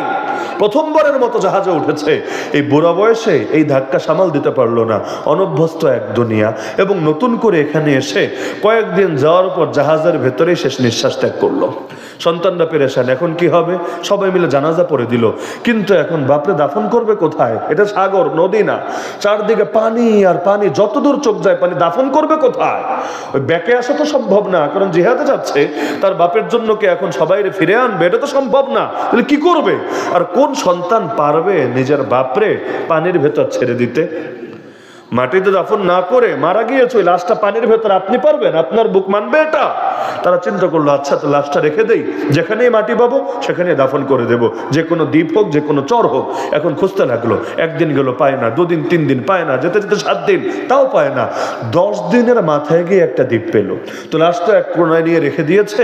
তাদের ধারণা ছিল এবার লাশের কাছে গেলেই বিকট দুর্গন্ধ বের হবে, আর কাছে গেলে দেখবো হয়তো পচে গিয়েছে, গলতে শুরু করেছে, কারণ 10 দিন কম কথা না, একটা লাশ পচতে কয়দিন লাগে? আর ফ্রিজিং এর ব্যবস্থা নাই, বরফ দিয়ে রাখার ব্যবস্থা নাই। কিন্তু যেই মাত্র কাছে গেল, তারা অনুভব করছে এমন এক ঘ্রাণ পাচ্ছে, যেরকম ঘ্রাণ জীবনে কখনো শুকে নাই। এরপর কাছে গিয়ে দেখে লাশ পচবে দূরের কথা, গলবে দূরের কথা, এখনো চেহারার ভেতর এমন মৃদু এক ধরনের হাসি লেগে আছে, দেখলে মনে হচ্ছে যেন মরে নাই, ঘুমিয়ে কোনো স্বপ্ন দেখছে। এই যে ফিলিস্তিনে গত 1.5 বছরে আমাদের যে ভাইয়েরা শহীদ হয়েছে, যে মাসুম বাচ্চাগুলোকে নির্মমভাবে হত্যা করা হয়েছে, আর কিচ্ছু লাগবে না, আপনি শুধু ওদের ছবিটার দিকে দিলের চোখ দিয়ে তাকায় দেখেন, হয়তো তার হাত নাই, হয়তো তার পা উড়ে গেছে, হয়তো শরীর বুলেটের আঘাতে ঝাঁঝরা হয়েছে, হয়তো বিল্ডিং এর তলাই ছিল, একেবারে টেনে টুনে বের করতে হয়েছে, কিন্তু আপনি শুধু চেহারাগুলোর দিকে তাকায় থেকে দেখেন, আপনার দিল সাক্ষ্য দেবে এই চেহারা কোনো সাধারণ চেহারা না, এই চেহারা এমন কারো চেহারা যার উপর আল্লাহ রাজি হয়ে গেছে। কারণ ওই চেহারাগুলোর মধ্যে মানে এত কষ্টের মরণ, হাত নাই, পা নাই, শরীর ঝাঁঝরা, কিন্তু চেহারা দেখলে মনে হয় না কত পরম আনন্দে মৃত্যুকে আলিঙ্গন করেছে, যেন এটার জন্যই বহুকাল ধরে অপেক্ষায় ছিল, এমন নিজের পরম আকাঙ্ক্ষিত বস্তু সে পেয়ে গেছে। তাহলে এটাই তো ছিল হালত। আরে হানজালা রাদিয়াল্লাহু আনহু গোসল ফরজ ছিল, কে না জানে ঘটনা। ওই গোসল করবে অতটুকু দেরি করার পর্যন্ত তার মাথায় আসে নাই, এমনকি তার উপর গোসল ফরজ, অন্যরা জানবে কিভাবে? জানার তো কথা না। রাতের বেলাও মেলামেশা হয়নি, তাহলে তো ফজরের সময় গোসল হয়ে যেত অটো, ফজরের পর মেলামেশা, এরপর ডাক এসেছে, ময়দানে চলে গিয়েছে। কিন্তু তিনি শহীদ হওয়ার আগে তার স্ত্রী 4 জন লোক মারফত নবীর কাছে খবর পৌঁছে দিয়েছে, ইয়া রাসূলুল্লাহ, আমার স্বামীর শাহাদাতের পর একটু গোসলের ব্যবস্থা করে দিয়েন, তার জিম্মায় গোসল বাকি আছে, সে এটা করার সময় পায় নাই, এই পরিমাণ তাড়াহুড়ো এসে বের হয়েছে। তো যুদ্ধের সময় তো চরম ব্যস্ততায় তাদের এটা নিয়ে অত চিন্তা করার সময় হয় নাই। যুদ্ধ শেষে তো নবী জানালেন, আমার হানজালাকে ফেরেশতারা আসমানে নিয়ে গিয়ে গোসল দিয়ে এনেছে। তো সবার ভেতরে কৌতূহল আসলো, সব ঠিক আছে বুঝলাম, কিন্তু স্ত্রী আগে টের পেল কিভাবে? স্বামী জিন্দা থাকতেই শহীদ হওয়ার পর যাতে নবী গোসল দেয়, স্ত্রী বুঝলো কিভাবে? খবর পাঠালো তার বাসায় যে আপনি কিভাবে জানলেন, কিভাবে বুঝলেন আপনার স্বামী শহীদ হবে? তিনি বললেন, রাতে যখন ঘুমাচ্ছিলাম হঠাৎ করে স্বপ্নে দেখলাম আমার চোখের সামনে আসমানের দরজা খুলে গেছে, আমার স্বামী হানজালা পাখির মতো করে উড়ে উড়ে সেই দরজার ভেতর দিয়ে প্রবেশ করেছে। যেই মাত্র প্রবেশ করেছে এর পরক্ষণে দরজা আবার লেগে গেছে। এটা দেখে আমার বুঝতে আর বাকি নাই, স্বপ্ন শরীয়তের দলিল, এর দ্বারা হালাল হারাম কিছু হয় না, কিন্তু হাদিসে আছে স্বপ্ন সুসংবাদবাহী এবং এর দ্বারা আল্লাহ গায়েবের অনেক বিষয় বান্দাকে অবগত করে। তাহলে এটা দেখে তিনি বুঝে ফেলেছেন যে যেহেতু পাখি হয়ে উড়ে গেছে আর আল্লাহ তাআলা শহীদকে জান্নাতে সবুজ পাখিতে পরিণত করেন, তার মানে তার স্বামী হয়তো আর ফিরবে না। স্বামীকে একটাবারের জন্য স্বপ্নটা বলে নাই, যদি মনোবল কমে যায়, যদি অন্তরে দুর্বলতা আসে, কারণ আজই মরবে, যদি এই দুর্বলতার কারণে পিছিয়ে আসে। এমনকি যখন হানজালা বেরিয়ে যাচ্ছেন, ডাক এসেছে নবীর থেকে, হাইয়া আলাল জিহাদ। আমরা তো হাইয়া আলাল সালাহ শুনলেই মসজিদে আসতে পারি না, আর হাইয়া আলাল জিহাদ শুনেছেন, ময়দানে ছুটে যেতে হবে। স্বামী উঠে দরজার দিকে আগাচ্ছেন, পেছন থেকে স্ত্রী ডাক দিল, স্বামী আমার। হানজালা তাকায় না, এগিয়ে যাচ্ছে, আবার ডাক দিল, স্বামী আমার একটু শোনেন, তাকায় না, সামনে এগিয়ে যাচ্ছে, আবারও ডাক দিল, গো স্বামী একটু শোনেন। এবার দাঁড়িয়ে গেল, কিন্তু পেছনে না তাকিয়ে বলল, তোমার যা বলার বলে ফেলো, আমি হানজালা আর ফিরছি না। ময়দানে যাচ্ছে, যতই ডাকো পিছুটা আমার আসবে না। এখন পিছন থেকে তিনি জবাব দিলেন, আপনি আল্লাহ রাসূলের একজন সাহাবী, নারী হতে পারি, আমিও তো একজন নগণ্য সাহাবী, আমি আপনাকে ফেরানোর জন্য ডাক দিচ্ছি না, আমি আপনার পিছুটানের কারণ হব না, আমি তো শুধু এ কথাটা বলার জন্য ডাক দিচ্ছি, স্বামী অন্তরটাকে শক্ত রাখবেন, হিম্মত আর সবরের সাথে লড়াই করবেন, আমাদের পরবর্তী মিলন হবে জান্নাতে ইনশাআল্লাহ। তো স্ত্রী যদি স্বামীকে এই কথা বলে দেয়, তার দিলের অবস্থা কেমন হবে, মনোবল কি পরিমাণ চাঙ্গা থাকবে। তাহলে পরবর্তীতে ওই যে স্বপ্নটা দেখেছে তো রাতে, এদিকে সকালে উঠে তিনি তো গিয়েছেন মদিনার মসজিদে, নবীজির পেছনে নামাজ পড়েছেন, তো স্ত্রীর দিল তো মানে না, স্বামীরা বলতেও পারে না। আরেকদিকে স্বামী যখন আসলো শেষবারের মতো, কারণ সেও বুঝতে পারছে হয়তো আর দেখা হবে না, শেষবারের মতো বলল, চলেন আমরা একটু কিছুক্ষণ কথা বলি। ওই পরবর্তীতে সেখানে মেলামেশা হলো এবং তার উপর গোসলটা ফরজ ছিল। তাহলে তাদের দিলের হিম্মতের কথা আপনি চিন্তা করেন, আর একবার নিজেকে সেই জায়গায় কল্পনা করেন, খেজুর খেতে কয় মিনিট লাগে, শুকনা খাবার, এটা পর্যন্ত শেষ করার সবর হয় নাই, বের হয়ে গেছেন ময়দানে, উহুদ পাহাড়ের পেছন থেকে জান্নাতের সুঘ্রাণ পর্যন্ত পেয়েছেন।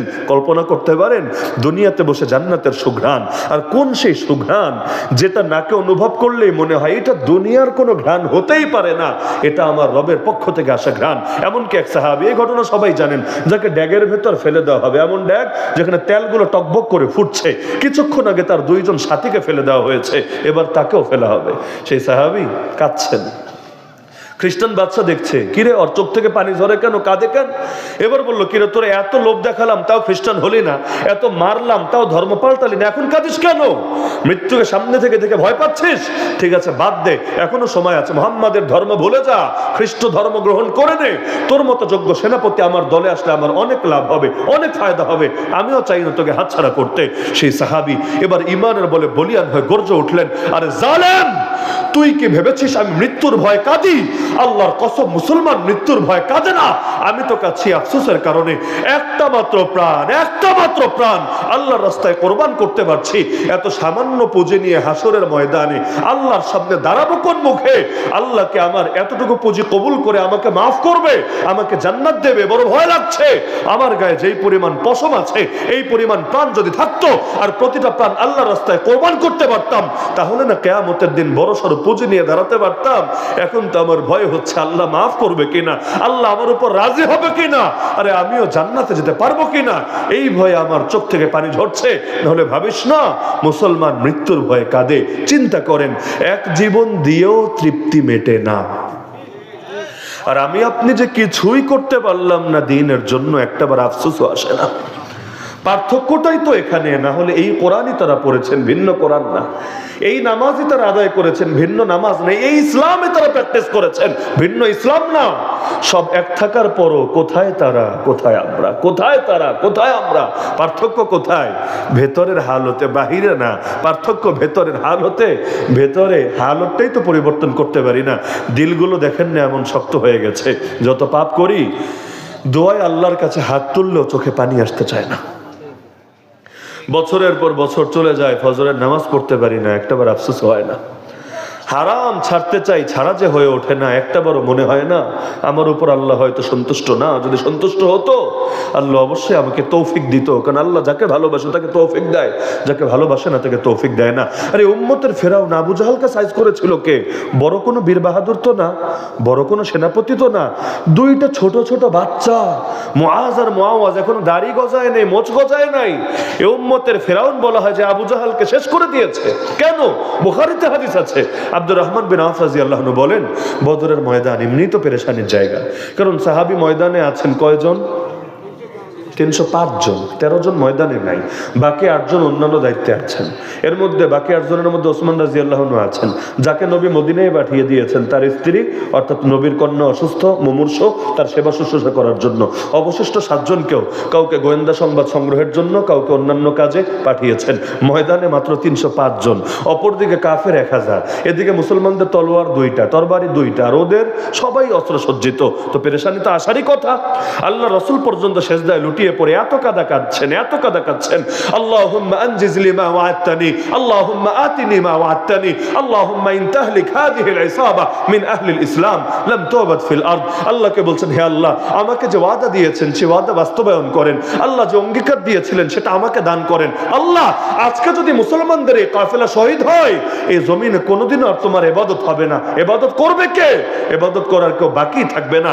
এমন কাঁদা কাঁদছেন, পেছন থেকে আবু বকর সিদ্দিক রাদিয়াল্লাহু আনহু এসে আমার নবী সেজদায় লুটিয়ে আছেন, নবীর পিঠের উপর হাত রেখে বলছেন, হাসবুক, হে নবী যথেষ্ট, আল্লাহ আপনার দোয়া কবুল করে নিয়েছেন। কি পরিমাণ কান্নাকাটি হলে আশপাশের মানুষের দিলে পর্যন্ত এই কথা জাগ্রত হয়, এই দোয়া আল্লাহ ফিরাবেন না, এটা আল্লাহ কবুল করেছেনই করেছেন। তো এই পেরেশানির জায়গায় আব্দুর রহমান বিন আওফ রাদিয়াল্লাহু আনহু বলেন, হঠাৎ করে দেখে দুই পাশে 2টা বাচ্চা। তিনি বলেন, দেখে তো আমার টেনশন আরো বেড়ে গেল। ভাড়ারই কথা, যুদ্ধ বাদ দেন, আপনি যদি মিছিলের প্রথম সারিতে থাকেন আর এদিকে পুলিশ গুলি করতে শুরু করেছে, টিয়ারশেল মারতে শুরু করেছে, গুলি না করলে তো অনেকের আবার চুলকায়, ভাল লাগে না, এজন্য গুলি টুলি করে একটু শরীরটাকে ক্লিয়ার রাখে। তো গুলি করতে শুরু করেছে, এদিকে দেখলেন 2টা পিচ্চি আপনার দুই পাশে কোত্থেকে এসে হাজির হয়েছে। আচ্ছা আপনি আমাকে বলেন, আপনার কি তখন নিজের নিয়ে বেশি টেনশন হবে না এদের নিয়ে বেশি টেনশন হবে? স্বাভাবিক না? এটাই বাচ্চা যদি অচেনাও হয়, আপনার অচেনা, তাও কিন্তু আপনি চিন্তা করবেন যে যে কোনোভাবে ওদেরকে আমার সেভ করতে হবে, না হলে মানুষের বিবেকবোধ বলতে একটা ব্যাপার আছে। তো তিনি বলেন, আমিও ভাবছিলাম যে হায় রে, এই 2 ট্যাবলেট না থেকে 2টা জোয়ান পোলাপান থাকলেও তো অন্তত আজকে কাফেরদেরকে একটু খালি হাতে হলেও চাপে ফেলার চেষ্টা করতাম, এখন কি করব। তিনি বলেন, এই বাচ্চাদের নিয়ে আমি হতাশার কথা চিন্তা করছিলাম, হঠাৎ করে এক বাচ্চা আমাকে বলে, চাচা, ও চাচা, আবু জাহালকে একটু দেখায় দেন না। তিনি বলেন, আমি অবাক। আমি ওরে জবাব দেওয়ার আগে অন্য পাশের বাচ্চা বলে, না চাচা, আমাকে দেখান, আমাকে, আবু জাহালকে। তিনি বলেন, জিজ্ঞাসা করলাম, ভাতিজা, তোমরা আবু জাহালকে চিনে কি করবা? ও হলো আজকের যুদ্ধের সেনাপতি, কুরাইশের সর্দার। তারা বলে উঠল, চাচা শুনেছি ও আল্লাহর নবীকে গালি দেয়। অত বেশি কিছু বোঝে না, বাচ্চা মানুষ তো অত মায়ের পেছনে কোনটা ফরজে আইন, কোনটা ফরজে কিফায়া, কোনটা ওয়াজিব, কোনটা সুন্নতে মুআক্কাদা, শর্ত কি, হুকুম কি, ইল্লত কি, বাচ্চা মানুষ বাচ্চাদের মতো বুঝে এভাবেই বলে দিচ্ছে। শুনেছি ও আল্লাহর নবীকে গালি দেয়, আল্লাহর নামে কসম করেছি একবার যদি ওর দেখা পেয়ে যাই হয়তো ওকে জাহান্নামে পৌঁছাবো, না হলে নিজেরা শাহাদাতের অমীয় সুধা পান করে জান্নাতের সবুজ পাখি হব। কিন্তু ও বা আমরা মরার আগে, যার কপালে আগে মরণ লেখা, মরার আগে ওর পিছু ছাড়বো না। মাকে বলে এসেছে, মা আবু জাহলের সাথে বোঝাপড়া চূড়ান্ত করার আগে এই মুখ আর তোমাকে দেখাবো না। তিনি বলেন, এই কথা শুনে আর নিজের উপর কন্ট্রোল করতে পারলাম না, আমি ইশারা দিয়ে দেখালাম, ভাতিজা ওই যে ঘোড়ার উপর এক আরোহী দেখতে পাচ্ছ, সেই হলো আবু জাহাল, আজকের যুদ্ধের সেনাপতি, কুরাইশের সর্দার। তিনি বলেন, ইশারা দিতে দেরি, বাজ পাখির মতো ছুটে যেতে দেরি না। কিন্তু আবু জাহাল তো সেনাপতি, সেনাপতি, রাষ্ট্রপতি, প্রধানমন্ত্রী, এদের প্রোটোকল তো সবচাইতে বেশি, স্বাভাবিক মানুষের মতো না, সবচাইতে বেশি। কেন? কারণ এরা থাকলে বাকিদের দাম থাকবে এবং বাকিরা অ্যাক্টিভ থাকবে। এরাই যদি না থাকে বাকিদের হিম্মত এমনি হারায় যাবে। একজন দুইজন পালাইলে বাকিগুলোও যায় মাইনকা চিপায় লুকিয়ে, এটাই স্বাভাবিক ব্যাপার। কারণ গোড়া ঠিক না থাকলে আগা থাকে না, এটা থাকার কথাও না। শিকড় কেটে গেলে ডাল্লায় পানি ডাললে লাভ হয়? হয় না। তাহলে আবু জাহালের নিরাপত্তা কি কম থাকার কথা না বেশি? আপনাদের যুক্তি কি বলে, কম না বেশি? সর্বোচ্চ, কারণ সে সেনাপতি। সেনাপতি মরে গেলে যুদ্ধের নেতৃত্ব দিবে কার? নতুন নেতৃত্ব আনতে আনতে ওদিকে হয়তো কচুকাটা হয়ে যেতে পারে। তাহলে সর্বোচ্চ নিরাপত্তা। কিন্তু মজার ব্যাপার হলো, বড় কোনো বীর বাহাদুর সাহাবিও যদি যেত, আবু জাহাল পর্যন্ত রিচ করবে দূরের কথা, একেবারে কচুকাটা হয়ে যেত, কচুকাটা, ধারে কাছেও বসতে পারতো না। কিন্তু দুই বাচ্চা দৌড়ে যাচ্ছে, বাচ্চা কার চিনতে এসেছে? বাচ্চারা কি করতে পারে? দুই বাচ্চা আসছে এবং ওরা তো বাহিনীর সদস্য না, ওরা যোদ্ধা না, আর ওদের তো জানা আছে কারা যোদ্ধা হতে পারে আর কারা না। তাহলে ওরা দেখে ভেবেছে বাচ্চা বলাবান আসতেছে, আর কি বলবে? সে হয়তো বলবে, আঙ্কেল আঙ্কেল আমার আব্বারে মাইরেন না, আঙ্কেল আঙ্কেল আমার আম্মারে উঠায় দিয়েন না। বাচ্চারা আর কি করবে? হয়তো রিকোয়েস্ট করবে, কিন্তু জানে না এই বাচ্চা সেই বাচ্চা না, এই বাচ্চা মৃত্যুর পরোয়ানা নিয়ে ধেয়ে আসছে।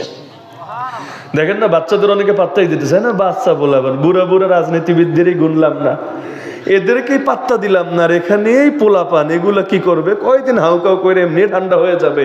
অনেকে ভাবে নাই, অনেকে ভাবে নাই, কে ভেবেছে যে এই বাচ্চা পোলাপানি জামানার আবাবিল হয়ে কাজ যা করার করে দেবে? তাহলে দেখা যাচ্ছে বাচ্চা দুইটা ছুটে যাচ্ছে, কল্পনায় আসে নাই, মুহূর্তের মধ্যে পৌঁছে গেল আবু জাহাল পর্যন্ত। কিন্তু আবু জাহাল তো ঘোড়ার পিঠে, এগুলো সিরাজগঞ্জের কাঙ্গাল ঘোড়া না, অ্যারাবিয়ান হর্স। মানে বাংলাদেশের ঘোড়ার সাইজও তো, আমরাও যেমন ছোট ছোট, ঘোড়াগুলোর সাইজও ছোট ছোট, কিন্তু অ্যারাবিয়ান হর্স এগুলো এত বড়, আপনাদের অনেকের মাথার চাইতে আর পিঠে উঁচা, আপনাদের অনেকের মাথার চাইতে ওইটার পিঠে উঁচা। আর এই দুইজন তো বাচ্চা, মহাজ আর মহাওয়াজ, নাগাল পাবে কিভাবে? আর যদি পায়েটায় মারে কাজ তো হবে না, পায়ে মারলে কি হবে? সেনাপতিত্ব আর দফা রফা হবে না। তাহলে এবার তারাও চিন্তায় পড়ে গেল, হায় রে, এখন ঘোড়ার পিঠে মই পাবে কই, রশি পাবে কই, পরে নামাবে কিভাবে? কিন্তু এদিকে সময়ও তো বেশি নিতে পারবে না, না হলে অন্যরা টের পেয়ে গেলে খবর আছে। এজন্য কেউ কিছু বুঝে ওঠার আগেই একজন গিয়ে ঘোড়ার পায়ে কোপ মেরে দিল। বাংলাদেশের পশুপ্রাণীরা আবার খেপে যাবে, হায় হায়, কামটা কি করলো? ঘোড়ার অপরাধ কি? ঘোড়ার পাপ কি? ঘোড়ার অপরাধ নাই, ঘোড়ার পাপ নাই, কিন্তু এই ঘোড়াকে যেহেতু যুদ্ধে ব্যবহার করা হয়েছে এবং সে জালেমের সহযোগী, তাকে অনিচ্ছাকৃতভাবে বানানো হয়েছে এবং এখানে অপারক, মানে এখানে এইটা না কইরা ওইটা করার উপায় নাই, সুতরাং ঠেকায় পড়লে এর চাইতে বড় কিছুও করতে হয় এবং ইসলামেও এতটুকু ছাড় দেওয়া হয়। তো এখন ঘোড়ার পাটা কেটে গেল, এখন পা যখন কেটে আলাদা হয়ে গেছে, এখন ঘোড়ার তিনটা পা আছে, ওই তিনটা দিয়ে স্থির থাকবে কিভাবে? লাফ একটা মারলো আর তাল সামলাতে পারলো না, একদিকে কাত হয়ে পড়ে গেল। ঘোড়া যখন পড়লো, আবু জাহাল তো আর বসে থাকতে পারবে না, ও ছিটকে গেল। আর আরেকজন লাফ মেরে বুকের উপর চড়ে কি করেছে আমি আর বলবো না, আপনি বুঝে নেন, কাম কি করার করে ফেললো। এখন বাকিরা তো আর ছেড়ে দেবে না। নেতাকে চোখের সামনে যদি এভাবে হতে দেখে, বাকিরা কি ছেড়ে দেবে? দেওয়ার কথাও না। আজকে যেমন ছাত্র নেতা যারা আছে, এরা আরামে আমাদের মতো হাঁটতে চলতেও কিন্তু পারবে না, রাস্তাঘাটে যেখানে মনে চায় বইসা চা খাবে, এত সহজ কথা না। এদের ভবিষ্যতে রাজনীতি তারা করুক বা না করুক, কিন্তু এদেরকে সারা জীবন কিন্তু এভাবেই পেরেশানি নিয়ে যেতে হবে। কারণ বাস্তবতা এমনই, বিপ্লবের পরে বিপ্লবীদেরকে অনেককে সারাটা জীবনে ভোগান্তি পোহাতে হয় এবং ওই কথা মাথায় নিয়ে আলহামদুলিল্লাহ বিপ্লবীরা বিপ্লব করে। এরা চাওয়া পাওয়া নিয়ে করে না, যারা করে আসলেই যারা করে দিল থেকে, এরা এটা নিয়েই করে, জান দেওয়া লাগলে জান দিব, আর যদি নিজে দুনিয়ায় বেঁচে থাকা লাগে আর আল্লাহ কিছু দিয়ে দেয়, হ্যাঁ তাতেও চলবে, সব হালতের জন্য প্রস্তুত থাকে। তো এখন বাচ্চা দুইটারও তো ছেড়ে দেবে না, আঘাত শুরু করলো, একটা বাচ্চার হাতটা কেটে গেল। কিন্তু হাড়টা কেটে শরীর থেকে আলাদা হলো না, হাড্ডিও কেটে গেছে, কিন্তু এদিকে চামড়া আর গোশতের সাথে অল্প একটু ঝুলছে, এভাবে হাতটা ঝুলছে, কিন্তু লড়াই তো থামানোর সুযোগ নাই, না হলে হাত গেছে কল্লাও যাবে, আর এক হাত দিয়ে লড়াই চালিয়ে যাচ্ছে, কিন্তু একদিকে হাত কেটে গেছে, দর দর রক্ত গড়িয়ে পড়ছে। তো রক্ত যেই পরিমাণ বের হয় শরীরও কিন্তু ওই পরিমাণ দুর্বল হয়, একদিকে দুর্বল হয়ে যাচ্ছে, আর একদিকে কাটা হাত নিয়ে লড়াই করে কিভাবে, যেই কয়বার নড়ে এই হাতটাও এভাবে নড়তে থাকে, তার খুব আনইজি লাগছে, ঝামেলা হচ্ছে, হওয়ারই কথা। আর কোনো একটা জায়গা যদি আপনার চামড়া ওঠে, দেখবেন টাচ লাগলেও ভেতরে কলিজায় মোচড় দিয়ে ওঠে, তো যেই কয়বার হাত নড়ছে কলিজায় মোচড় দিয়ে উঠছে, এবং তার কাছে মনে হচ্ছে যেভাবে বেশিক্ষণ চলতে পারবে না, তার শক্তি নিঃশেষ হয়ে যাবে, মনোবল ঘাটতি দেখা দিবে। সঙ্গে সঙ্গে চিন্তা করলো, তুই বাধা দিবি আমাকে আল্লাহর দ্বীনের পথে, ঠিক আছে তাহলে আপাতত তোর ছুটি, তোর আর দরকার নেই। হাতটা রেখে দিল মাটির উপরে, পা দিয়ে একটা পাড়া দিল হাতের উপরে, এদিক থেকে টান মারলো, হাতটা শরীর থেকে আলাদা হয়ে গেল, অবশিষ্ট হাত দিয়ে ঠিকই বীরের মতো লড়াই চালিয়ে গেল। এগুলো শুধু শুনেন না, নিজেরা একবার কল্পনা করেন, এরপর চিন্তা করবেন মুমিন যে আল্লাহর পথে লড়াই করে, আল্লাহ যে বললেন তার লড়াইয়ের স্পৃহা, লড়াইয়ের তামান্না কেমন হয়।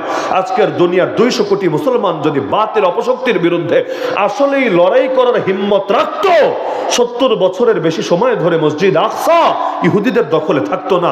বাবরি মসজিদ ভেঙে রাম মন্দির বানানো হলো, বাবরি মসজিদ ভাঙার বয়স প্রায় 30 বছর হয়ে গেছে, আজও পর্যন্ত আল্লাহর ঘরকে আল্লাহর ঘরের মর্যাদা ফিরিয়ে দেওয়া গেল না। এই অঞ্চলে 800 বছর মুসলমানদের শাসন ছিল, এরপর 350 বছর ধরে এক সেকেন্ডের জন্য ইসলামের শাসন আসছে না, এটা নিয়ে কোনো চিন্তাই কাজ করছে না। ডক্টর আফিয়া সিদ্দিকা 2 দশক ধরে আমেরিকার কারাগারে পচিগুলো মরছে।